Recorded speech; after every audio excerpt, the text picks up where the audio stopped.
आस्था के सबसे बड़े मेले यानी महाकुंभ में कोविड का खतरा मंडरा रहा है। कोरोना संक्रमण को लेकर बहुत ज़्यादा चिंता केंद्र सरकार ने जताई है। केंद्रीय स्वास्थ्य सचिव ने उत्तराखंड के मुख्य सचिव को खत लिखकर आगाह भी किया है, अलर्ट भी किया है और एहतियात बरतने के निर्देश भी दिए हैं और ये चिंता जाहिर की है कि मौजूदा परिस्थितियां जिस तरीके की हरिद्वार में हैं, जिस तरीके से लोगों की भीड़ आ रही है, श्रद्धालु आ रहे हैं, अगर इसी तरीके से रहा, कोविड प्रोटोकॉल का पालन नहीं कराया गया तो संक्रमण बहुत ज़्यादा नुकसान पहुंचा सकता है, जिसके नतीजे बेहद गंभीर होंगे। इसलिए पहले ही संभल जाएं। ये सवाल इसलिए ज़्यादा उठ रहा है अब क्योंकि मुख्यमंत्री तीरथ सिंह रावत ने जब से कमान संभाली है, उन्होंने सबसे पहले हरिद्वार में महाकुंभ को दिव्य भव्य बनाने का ही फैसला लिया। ये बहुत अच्छी बात है कि आस्था पर जो मान्यताएं हैं उन पर रोक टोक नहीं होनी चाहिए। आस्था का अधिकार सबका है और जो महाकुंभ है वो 12 साल में एक बार आता है, इसलिए उसे दिव्य भव्य होना भी चाहिए। इसमें कोई रोक टोक नहीं होनी चाहिए। लेकिन जो परिस्थितियां हैं, जिस तरीके से कोरोना के केस कई राज्यों में बढ़ रहे हैं, कोरोना की दूसरी लहर का खतरा है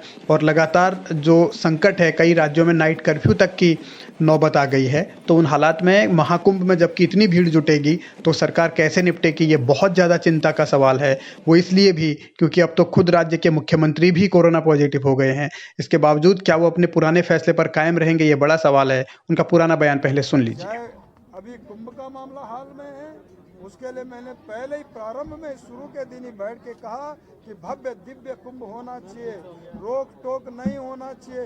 इतना जरूर है, भारत सरकार की गाइडलाइन का पालन करना चाहिए, मास्क लगाना चाहिए, सैनिटाइज, लेकिन भीड़ को रोकना नहीं है।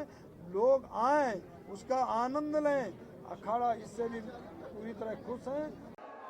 तीरथ ने जो फैसला लिया, यकीनन उससे साधु संतों में खुशी है, लेकिन केंद्र से जो चेतावनी भरा खत आया है उसके बाद बहुत से सवाल उठने लगे हैं। क्योंकि अगर संक्रमण का खतरा केंद्र ने जताया है तो जाहिर है कि उनकी एक हाई लेवल टीम यहाँ आई थी, उसने जायजा लिया था और उसके बाद ही ये आशंका जताई गई है।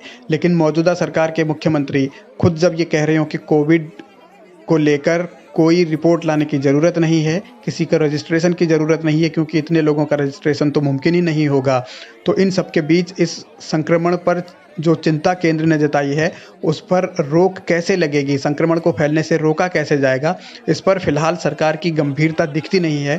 क्योंकि मुख्य सचिव भी अब टोपी ट्रांसफ़र कर रहे हैं। उन्होंने एक खत हरिद्वार के डीएम को लिखा है और कहा है कि महाकुंभ में कोविड प्रोटोकॉल का पालन सख्ती से कराइए। लेकिन ऐसा कैसे मुमकिन होगा कि जब एक राज्य का मुख्यमंत्री खुद कह रहा हो कि किसी को आने से रोकिए मत, टोकिए मत, कोविड की रिपोर्ट मत मांगिए, तो फिर महज एक डीएम क्या कर पाएगा? क्या वो मुख्यमंत्री के आदेशों के खिलाफ जाकर अपने नियम कायदे सख्ती से लागू करवा पाएगा? ये सोचने का सवाल है और सवाल सिर्फ सोचने का नहीं, सवाल संकट का है, सवाल संक्रमण का है और सवाल लाखों करोड़ों लोगों की सेहत का है। क्योंकि हरिद्वार में जो लोग रह रहे हैं और जो लोग बाहर से आएंगे हरिद्वार या जो साधु संत आएंगे, तो कोरोना संक्रमण से उन सबको कैसे बचाया जाए, यही एक बड़ी चुनौती है। तो ऐसे में फिलहाल सबको सावधानी बरतनी होगी।